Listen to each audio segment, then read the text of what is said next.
Iceland is a place where the planet is absolutely alive. This is a place where literally the crust of the earth is ripping apart. New land is being made, volcanoes are emerging, and it's at high latitude. It's cold much of the year, and so volcanoes are emerging in many cases beneath glaciers. So you have fire, you have ice. What more could you want?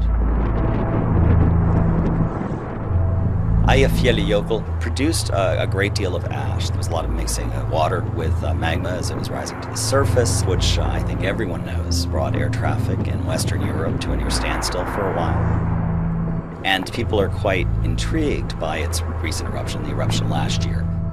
The 3 times that it's known to have erupted during human history on the island have all been precursors to a major Katla eruption, which came not too long afterwards, within a year or so. And so that has everyone thinking Katla may be about to go.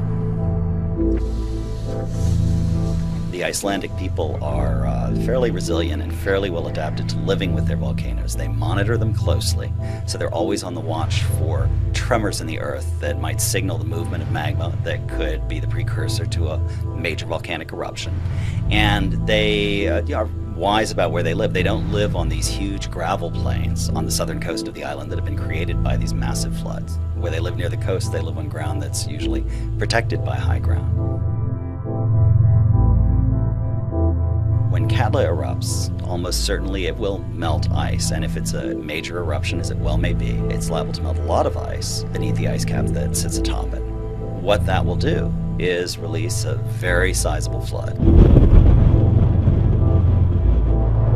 Both at Katla and at volcanoes such as those under Vatnajökull, the world's 3rd largest glacier, Grímsvötn, which erupted earlier this year, when these have produced major floods, the volume of water over several days after the flood begins has equaled the flow of basically all the world's large rivers combined. Staggering volumes of water flowing into the ocean from these melted glaciers. It doesn't last that long, but of course, during the time while it's going on, it's quite catastrophic.